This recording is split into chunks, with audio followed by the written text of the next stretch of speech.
Kagigising ko lang. Kasi umulan. Diba nag-live ako kanina, mga alas 12. Pagkatapos ng live ko, umulan. So ang ginawa ko, natulog ako. Bago ako natulog, yun nga, nag-live ako tapos biglang umulan. Buti na lang, yung mga ano dyan, yung mga solar Christmas lights dyan, kinuha ko lahat. Ang bilis kong nakakuha. Pagkatapos hinihingal ako dahil ang tinira ko na lang, yun na lang yung sunflower. Lahat kinuha ko. Tingnan niyo, wala na. Ilagay ko ulit doon sa bubong. Sa may bubong. And yun, ngayon ay mag-snacks tayo dahil. Tinawag ako ni Mother. Nagluto siya ng saging. Masarap to pag may ginamos or bagoong. Pero bawal sa akin ang bagoong. Kaya papakpakin na lang natin to na saging. Masarap din to inod-nod sa asukal.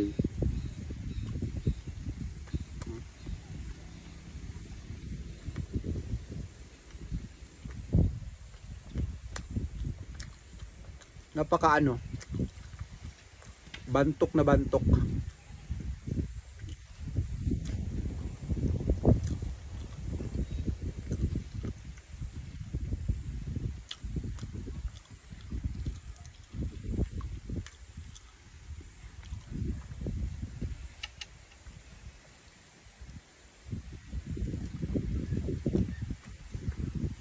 Ulan pa ito mamaya. Nakapal pa yung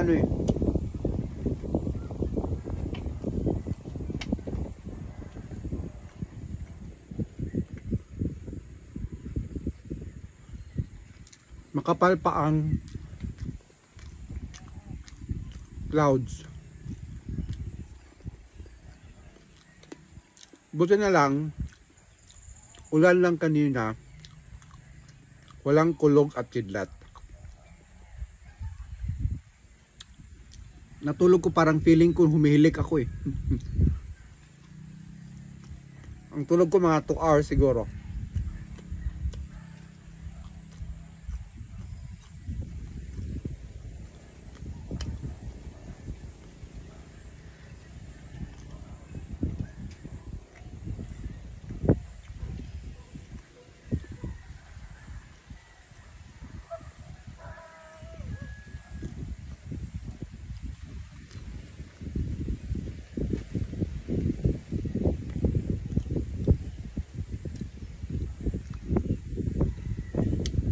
Magluto ako ng gulay bukas.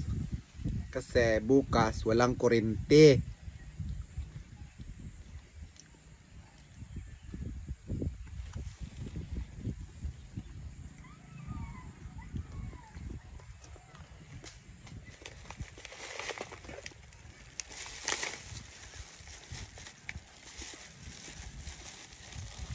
Kaya bukas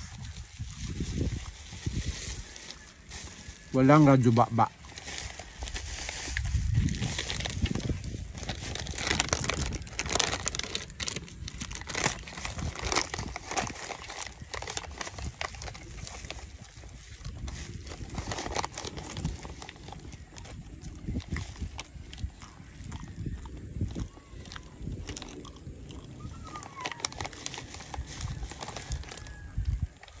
Wala sa ring.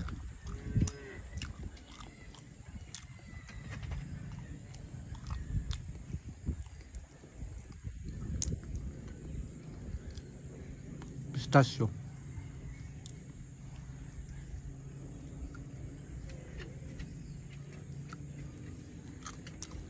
Pistachio. Ito pa yung bigay ni Ate Wegweg. Galing sa Dubai.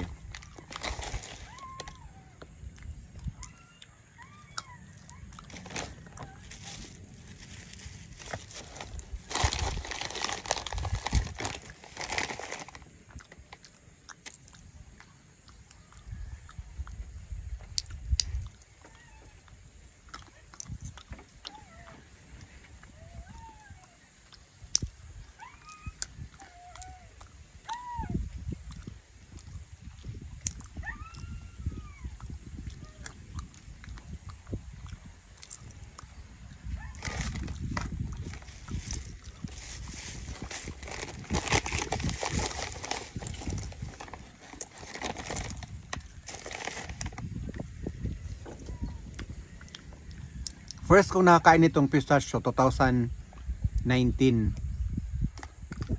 Noong dinalahan ako ni Malo Stuyvesant ng ganito. Galing sa Germany. Ang dami na binigay. 2 kilo. Tapos, yun. Yung ngayong taon, pag uwi ni Malo, pag bakasyon ni Malo dito, binigyan na naman niya ako. Ito naman sa Ate Wigweg, Gonser. Pakalawang beses niya binigyan ako ng pistachio. This year.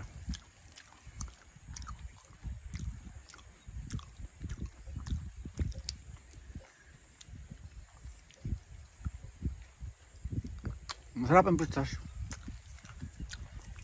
Kaso lang, pag walang magbigay sa akin, hindi ako makakain. Kasi mahal.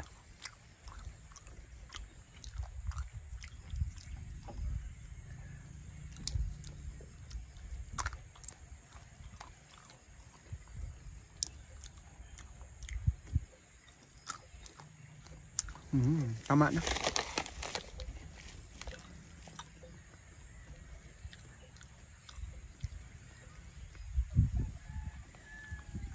Maambo na naman.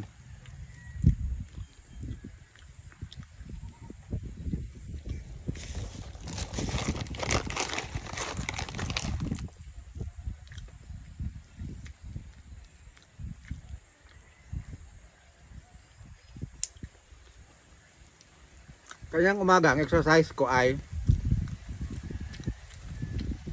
nagbunlay ng lupa doon. Doon o sa may sunflower sa baba. Tapos nagtanim ako ng marang. Yung buto ng marang, yung kinakain ko, tinanim ko. At yung mga buto ng papaya, galing kay Inday Ngabel, tinanim ko.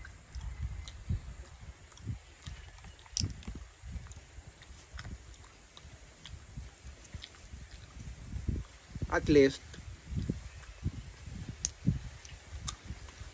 may hintayin ako.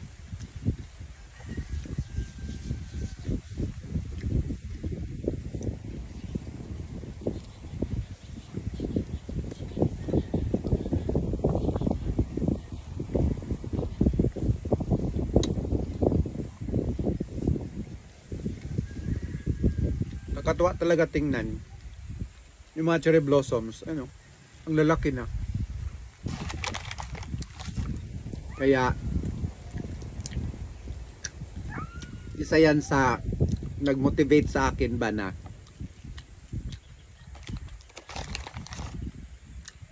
kailangan ang itanim natin mga namumungang kahoy, parang sa ganon ay mapakinabangan natin after 5 years. Tingnan nyo yung cherry blossoms,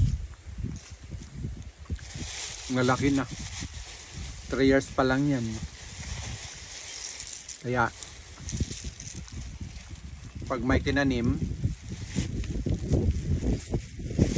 may anihin, diba? Kaya tanim pa more. Yan yung advocacy ko ngayon. Tanim lang ng tanim. Hanggat may itatanim. Huwag mo nang isipin if makakain ka ba sa pinatanim mo. Ang importante, nakapagtanim ka. At tulong mo yon sa inang kalikasan. No? Ganun lang.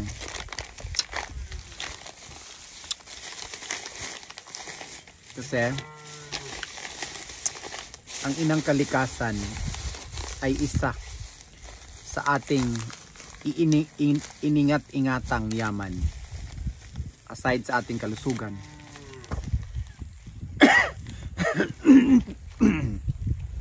Tingnan nyo. Ang lalaki na ng mga cherry blossoms, no? Kaya siguro, kung naisipan ko dati, noong umuwi ako galing Korea, na kailangan kong mag-time ng ganun, siguro, ang lalaki na ngayon, no? Well, anyway, hindi pa naman huli ang lahat. Kaya, tanim lang. Ayan, hapon na. Another hapon. Another day is about to end. Thank you, Lord, for the gift of life. Thank you, Lord, for everything. Lahat ng binigay nyo sa amin, Lord, lahat ng mga nakikita namin na binigay nyo ay siyang napakalaking salamat nun.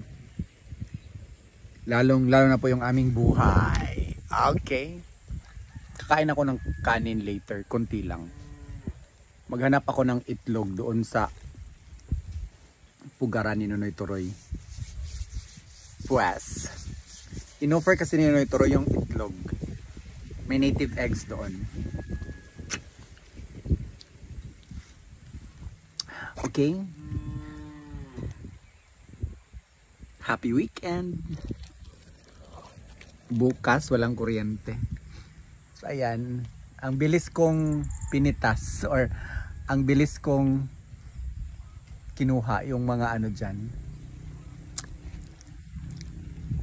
yung mga lighted Christmas tree or lighted Christmas lights galing kay Ate Verna.